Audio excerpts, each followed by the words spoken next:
ඔයාලටත් ඇහෙනවද ලස්සන කුරුළු ගීතයක්? හරිම සතුටින් සින්දු කියන ලස්සන ගිරවෙකුගේ සද්දයක්. හරිනේ. මේ අපේ බීබිනේ. බලන්නකෝ.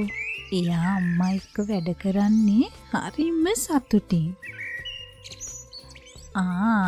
ඔයා අද හරිම සතුටින් නේද? ඔව් අම්මේ. ඒකට ඉතින් පොඩි හේතුවකුත් තියෙනවා. හේතුවක් තියෙනවා. ඒ මොකක්ද? ඔන්න ඉතින් ඉදල පැත්තකින් තියපු බීබී අම්මට හේතුව කියන්න කොටේ උඩට නැංගා. තාත්තත් පොත කියවන එක පැත්තක තියලා මේ දිහා බලාගෙන හිටියා. හේතුව තමයි අම්මේ, මම අද ගෙදර වැඩට උදව් කළ නිසා මන් දන්නවා දැන් අම්මා මට සෙල්ලම් කරන්න යන්න දෙනවා කියලා. ආනී ඒකද මේ? හොඳයි. ඔයා ඉතින් අම්මට තාත්තට උදව් කරන හොඳ පුතෙක් නේ. එහෙනම් ගිහින් දැන් ටිකක් සෙල්ලම් කරලා එන්නකෝ. අම්මා එහෙම කිව්වා විතරයි බීබිරුන් ගාලා සින්දුවකුත් කියාගෙනම එයාගේ ලස්සන තටු දෙකෙන් පියෑඹුවා. කියාබන්න ආසයි අහසේමා.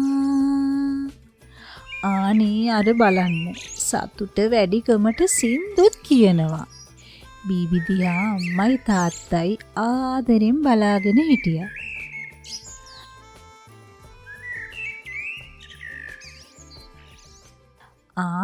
බීබී, මම මේ ඔයාව හොයාගෙන තමයි ආවේ. ඇත්තද බර්ලි? මමත් ආවේ යාළුවෝ හොයාගෙන. සෙල්ලම් කරන්න හිතාගෙන. එහෙනම් අපි දෙන්නම ගිහිල්ලා එයාලව හොයාගමු. අනේ අම්මේ, ආයිත් මගේ බඩ රිදෙනවා. අනේ පරෙස්සමට පුතේ. පුතාගේ බඩ රිදිල්ලට ලේනම් මට හරිම දුකයි. අනේ ජෝජෝ, ඔයාට ගොඩක් අමාරුද? අමාරුදත් අහනවා. බොබී, මගේ බඩ උඩටයි යටටයි පෙරලෙනවා. අනේ මගෙත් එහෙම තමයි. බර්ලි, අර බලන්නකෝ. මොකද අර කට්ටිය කිසිම සෙල්ලමක් නැතුව ගහ යටට වෙලා ඉන්නේ. ඒක තමයි බීබි මමත් බැලුවේ. මොකක් නමුත් විශාල කරදරයක් වගේ. නැත්නම් ජෝජෝ ඔහොම ඉන්නේ නෑ. ඉන්නකෝ අපි ගිහින් බලමු. අන්න බීබි අපේ චූටි පඳුරක් ඇතුළේ ඉඳලා එනවා. ලේන් අම්මගේ මූණ නම් බලන්න බැරි තරම් දුකයි. මොකද අනේ ඔයාලට වෙලා තියෙන්නේ? ඇයි මේ මූණවල් බෙරි කරගෙන? බලන්නත් ලැජ්ජයි. අනේ බර්ලි විහිළු එපා. අපි හැමෝටම බඩේ ලෙඩේ හැදිලා. මොනවා? බඩේ ලෙඩක්? ජෝජෝ, ඔයාටත් එහෙමද? අනේ ඔව් බීබී, මටත් එහෙම තමයි. අම්මේ, ඔන්න ආයෙත් ටොයිලට් යන්න වගේ. ඉතින් පුතේ, වෙනදා ගස් උඩ යන ජෝජෝ බලන්නකෝ අද යන විදිහ. ඒක දැකපු බර්ලි බීබිට මෙහෙම කිව්වා.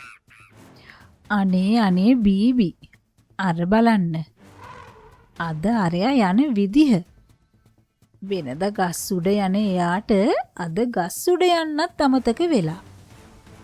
විහිළු කරන්න එපා බර්ලි. මෙයාලා ඉන්නේ හරිම අමාරුවෙන්. ඉතින් පුතේ මේකට හේතුව හොයන්න බීබි ලේන් අම්මා ළඟට ගියා. ලේන් අම්මේ මට කියන්න මොනවද උනේ කියලා. අනේ බීබි අයියෝ ලේන් අම්මේ අනේ බීබි කිය ඉන්නේ නැතුව විස්තරය කියන්නකෝ. බීබි අපේ මේ චූටි අපි මීට කලින් කාලා නැති පළතුරක් ගෙනාවා. ඔව් ඉතින් කියන්නකෝ. ඉතින් අපි ඒ ගෙඩි රස කර කෑවා. හැමෝම එකවර කිව්වා. අයියෝ අනේ ඉන්න එක්කෙනෙක් කියන්න. අනේ ඒ ගෙඩි කෑව වෙලේ ඉඳලා අපේ බඩවල් රිදෙනවා. අයියෝ මෙයාලා නම් හරිම පෙරිතයි. දකින හැමදේම කනවා. බර්ලිට තනියෙන් හිතුණා. හරි දැන් කෝයේ ගෙඩි. අන්න අර ගහ මුල. ඉතින් පුතේ කතාව අහපු බීබි ඒ පළතුරක් අතට ගත්තා. මේක දැකපු ගමන් බර්ලි කෑ ගහන්න පටන් ගත්තා. බීබි මොනවද ඔය කරන්නේ? එපා ඔයාගේ බඩක් රිදෙයි. නෑ බර්ලි මම මේක කන්නේ නැහැ. මම මේකේ සුවඳ බැලුවා.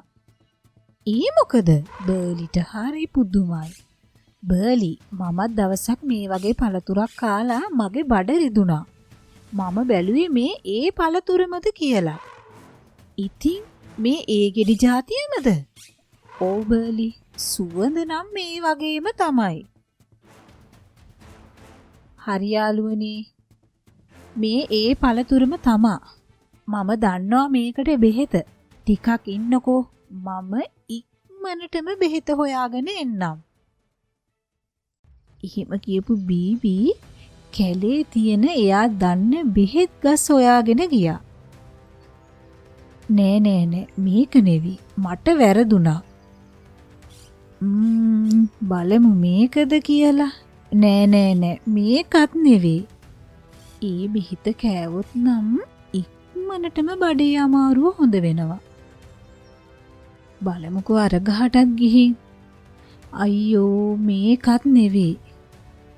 මට මොකද මේක හොයාගන්න බැරි? කමක් නෑ තව ටිකක් බලමුකෝ. ඉතින් පුතේ එයා ඔහොම කියම තවත් ගහක් ළඟට ගියා. ඉතින් ඒකේ ගෙඩි දැක්ක විතරයි එයාට හරිම සතුටු හිතුණා. ශාමේ තියෙන්නේ මං හොයපු බෙහෙත.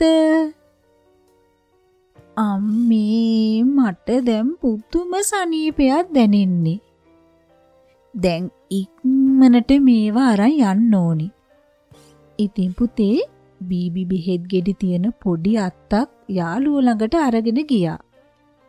බර්ලි හැමෝටම බෙහෙත් බෙදුවා. ඕවා කාලා කොහොමද කියන්නකෝ.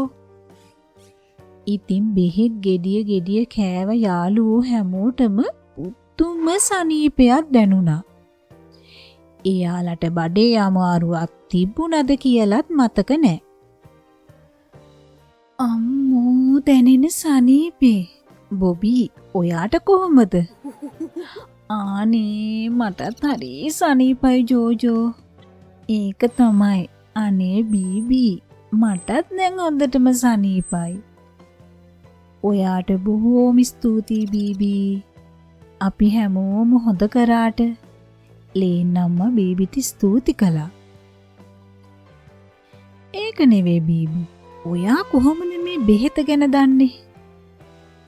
බර්ලි මමත් දවසක අම්මා එපා කියද්දී පරණ පළතුරක් කෑවා. ඉතින් මගේ බඩත් හොත්තටම රිදුනා. අම්මා තමා මට ওই බෙහෙත දුන්නේ. ඉතින් ඒක මතක් වෙලා තමා මම ඒ ගෙඩි જાතියේ සුවඳ බැලුවේ. හොඳ වෙලාවට මට ඒක මතක තිබුණා. ආනේ ඔයා නම් නිකන් දොස්තර මහත්තයෙක් නෙවෙයි. Tamanට හැදුන ලෙඩේ කොහොමද හැදුනේ කියලා හොද්දට මතක තියාගෙන අනිත් අයට බෙහෙත් කරන හොඳ දොස්තර මහත්තයෙක්. ඔව් මෙයා තමා අපේ හිත හොඳ දොස්තර. චූටිගේ ඒ කතාවට හැමෝම සතුටින් hina වුණා. හහහා යාළුවනි, ඔයාලා මාව විහිළුවට ගත්තට කමක් නෑ. අදින් පස්සේ හොන්දට මතක තියාගන්න. දකින හැමදේම කන්න එපා. ඒ වගේම කවුරුත් දුන්නට කන්නත් එපා. හොඳම දේ තමා කන්න බොන්න කලින් අම්මගෙන් තාත්තගෙන් හරි වැඩිහිටියෙක්ගෙන් හරි අහලා කන බොන එක. ඒක අපේ සෞඛ්‍යයට වගේම ආරක්ෂාවටත් වැදගත්. ඉතින් හැමදාම වගේ මේ හැම දෙයකින්ම අපි පාඩමක් ඉගෙන ගන්න එක අපි හැමෝටම හොඳයි නේද? යාළුවෝ හැමෝම මේ කතාවට එකග වුණා. ඉතින් පුංචි දුවේ පුතේ, ඔයාලා කොච්චර ආස වුණත් දකින හැමදේම වැඩිහිටියන්ගෙන් අහන්නේ බලන්නේ නැතිව කන්න යන්න එපා. ඒ වගේම බීබි දෙන මේ ඕවදන් වලට ඔයාලත් කැමති නම් බීබිව සබ්ස්ක්‍රයිබ් කරන්නත් අමතක කරන්න එපා. එහෙනම් ඉතින් තවත් මේ වගේ ලස්සන කතාවකින් අපි ආයෙත් මුණ ගැහිමු.